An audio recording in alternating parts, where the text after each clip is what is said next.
జగన్మోహన్ రెడ్డి పాలనలో లాగా రాష్ట్రంలో కక్ష సాధింపులు లేవు, దాడులు లేవు, దౌర్జన్యాలు లేవు, బెదిరింపులు అంతకంటే లేవు, లంచాల వసూలు కూడా లేదు. రాష్ట్రం ఇప్పుడు ప్రశాంతంగా ఉంది. ఇప్పుడు ఆ 10 ఏళ్ల తరువాత, ఆంధ్రప్రదేశ్ విభజన తరువాత 10 ఏళ్ల తర్వాత 2 రాష్ట్రాల ముఖ్యమంత్రులు తొలిసారిగా భేటీ కాబోతున్నారు. వాస్తవానికి గత 5 ఏళ్లలో జగన్మోహన్ రెడ్డి, కేసీఆర్ ఆ ఇద్దరు కూడా జిగిడి దోస్తులే, ముఖ్యమంత్రులుగానే ఉన్నారు 5 ఏళ్ల పాటు. అయినప్పటికీ కూడా ఏ రోజు రాష్ట్ర ప్రయోజనాల కోసం అధికారికంగా ఒక మీటింగ్ ఏర్పాటు చేయలేదు. అంతకుముందు చంద్రబాబు గారు ముఖ్యమంత్రిగా ఉన్నప్పటికీ కేసీఆర్ కనీసం పొసగనిచ్చే పరిస్థితి ఉండేది కాదు. ఆంధ్రప్రదేశ్ పేరెత్తితేనే కయ్యను లెగిసిపోవటమే కాకుండా చంద్రబాబుని ఓడించడమే తన లక్ష్యమైనట్టుగా బహిరంగంగానే గతంలో ప్రకటనలు కూడా చేసినటువంటి పరిస్థితి. సో ఆ నేపథ్యంలో చంద్రబాబు గారు ఆ కేసీఆర్తో చొరవ తీసుకోలేని పరిస్థితి. కానీ ఇప్పుడు 2 తెలుగు రాష్ట్రాల్లో కూడా అభివృద్ధి లక్ష్యంగా పనిచేసే ముఖ్యమంత్రులే ఉన్నారు. అటు రేవంత్ రెడ్డి కానివ్వండి, ఇటు చంద్రబాబు నాయుడు కానివ్వండి, ఇరువురు కూడా రాష్ట్ర ప్రయోజనాలే వారికి ముఖ్యం. అందులో భాగంగా చంద్రబాబు గారే చొరవ తీసుకుని తొలి అడుగు వేయటం, దాన్ని ఎవరైతే తెలంగాణ ముఖ్యమంత్రి రేవంత్ రెడ్డి ఉన్నాడు ఆయన కూడా సాదరంగా స్వాగతించడంతో ఇప్పుడు 2 రాష్ట్రాల మధ్య కొలిక్కిరాని అనేక సమస్యలు ఒక దారికి వచ్చే అవకాశం అయితే కనపడుతుంది. ముఖ్యంగా ఆస్తుల విభజనతో పాటు జలవాటాలతో పాటు ఆ రాష్ట్రానికి రావాల్సినటువంటి విద్యుత్ బకాయిలు, అలాగే ఏదైతే 9వ షెడ్యూల్లో ఉన్నటువంటి ఆ సంస్థలు ఉన్నాయో వాటి బదిలీ విషయం ప్రధానంగా ఈ అంశాలు అయితే చర్చించుకొని ఉన్నారు. అలాగే ఆ విభజన చట్టంలో లేని పలు అంశాలు, దాదాపు ఒక 9-10 సంస్థలు విభజన చట్టంలోకి రాలేదు. సో వాటిని కూడా ఏ రకంగా ఇరు రాష్ట్రాలు ఒప్పందాల ప్రకారం పంచుకోవాలనే దాని మీద అయితే ఈరోజు ప్రధానంగా చర్చ జరగబోతుంది. అలాగే తెలంగాణకి ఆంధ్రాకి మధ్య ఉన్నటువంటి ఆ నీటి సమస్య కూడా దాదాపుగా ఒక చర్చ ద్వారా ఒక కొలుక్కొచ్చే అవకాశం ఉంది. 5 ఏళ్ల పాటు ఎటువంటి వివాదాలు లేకుండా ఇరు రాష్ట్రాలు ఒకరికి ఒకరు సహకరించుకుంటూ పని చేయాలి అనేది ప్రధాన ఉద్దేశం.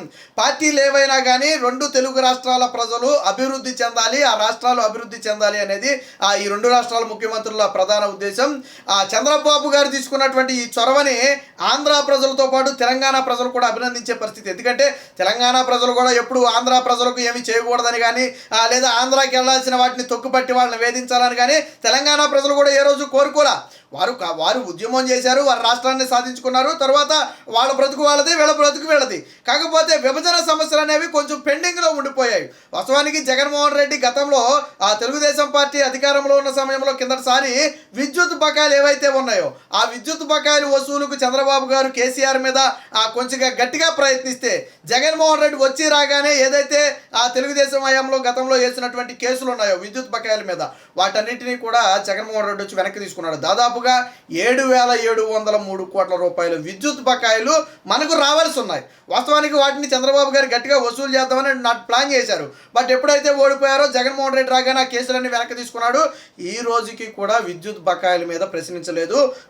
మేము కూర్చుని మాట్లాడి పరిష్కరించుకుంటాం, కేసులు మా ఉద్దేశం కాదని అప్పట్లో జగన్మోహన్ రెడ్డి కూడా చెప్పాడు. ఎందుకు మేము విద్యుత్ బకాయిలు వదిలేసావయ్యా అంటే, రాష్ట్ర ప్రజల మీద నెత్తి మీద ఏమో విద్యుత్ బకాయిలు ఉద్దేశాడు, తెలంగాణ నుంచి రావాల్సిన విద్యుత్ బకాయిలు వదిలేశాడు. కానీ ఇప్పుడు 2 తెలుగు రాష్ట్రాలు కూడా ఒక సమన్వయంతో, ఒక మంచి ఆలోచనతో ఒక ముందడుగైతే వేయడం జరిగింది. కేవలం ముఖ్యమంత్రులే కాదు, అధికారులతో పాటు ఇతర శాఖ మంత్రులు కూడా ఈరోజు ఆంధ్రప్రదేశ్ నుంచి కూడా ఒక 3 మంత్రులు, అనగాని సత్యప్రసాద్, కొందులు దుర్గేష్తో పాటు మరొక మంత్రి కూడా వెళ్ళబోతున్నారు. అలాగే చీఫ్ సెక్రటరీతో పాటు ఇతర ఐఏఎస్ అధికారులు కూడా ఈరోజు వెళ్ళబోతున్నారు. అటు నుంచి కూడా అంతే మంది పాల్గొంటారని చెప్పి మనకైతే సమాచారం ఉంది. సో ఒక సౌహృద వాతావరణంలో ఈరోజైతే మీటింగ్ జరుగుతుంది. ఖచ్చితంగా ఇది 2 రాష్ట్రాలకు మేలు చేస్తుంది. రాష్ట్ర విభజన సమస్యల వల్ల నేటికి వాస్తవానికి కేంద్రం దగ్గరికి వెళ్ళినప్పటికీ కూడా కేంద్రం ఏంటంటే ఇరు రాష్ట్రాలు మాట్లాడుకుని పరిష్కరించుకోవాలని గతంలో అనేక సందర్భాల్లో చెప్పాయి.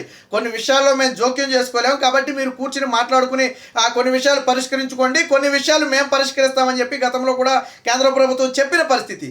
సో ఇప్పుడు ముందుగా రాష్ట్రాలు పరిష్కరించుకోగలిగినటువంటి సమస్యలు ఏవైతే ఉన్నాయో వాటి మొత్తాన్ని కూడా ఒక ఒప్పందం ద్వారా పరిష్కరించుకోవాలని చెప్పి చంద్రబాబు గారు అయితే చొరవ తీసుకున్నారు.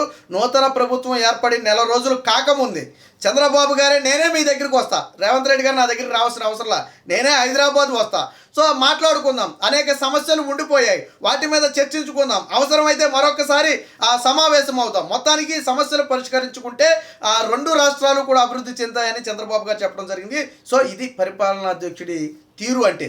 జగన్మోహన్ రెడ్డి ఏ రోజైనా రాష్ట్ర ప్రయోజనాల కోసం కానీ విభజన చట్టంలో ఉన్న హామీల కోసం కానీ ఏ రోజైనా తెలంగాణని ప్రశ్నించాడా? పోనీ కూర్చుని మాట్లాడా?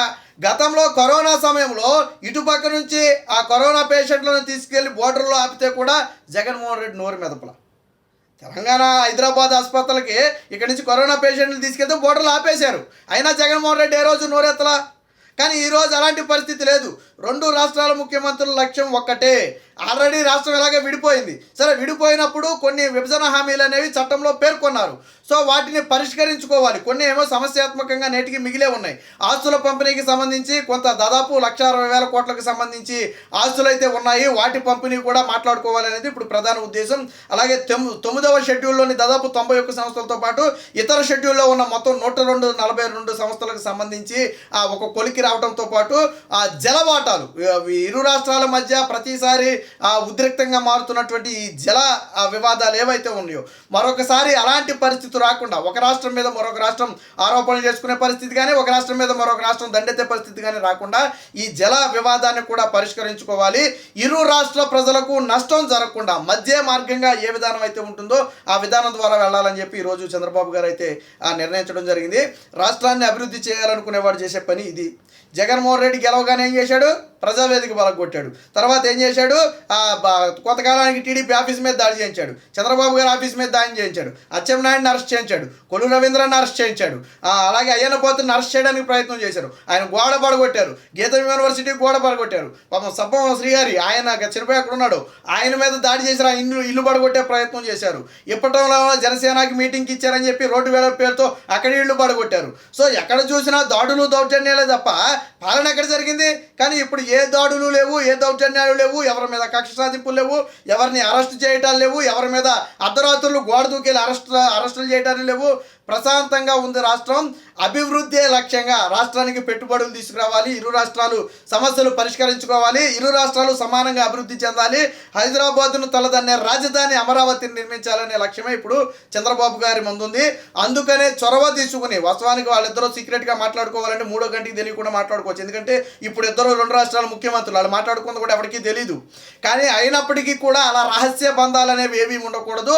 అన్నీ కూడా ఓపెన్గా ఉండాలి. తెలుగు రాష్ట్రాల ప్రజలకు తెలియాలి. అటు రేవంత్ రెడ్డి చేసే పనులు కానివ్వండి, ఇటు చంద్రబాబు గారు చేసే పనులు కానివ్వండి, రెండు రాష్ట్రాల ప్రజలకు తెలియాలి. అది ఓపెన్ సీక్రెట్ లాగా ఉండాలి. అధికారికంగానే ఏదైనా మాట్లాడుకోవాలా. అధికారుల సమక్షంలో, ఇతర నేతల సమక్షంలో ఒక ఒప్పందానికి రావాలని చెప్పి ఈరోజు చొరవ తీసుకోవడం జరిగింది.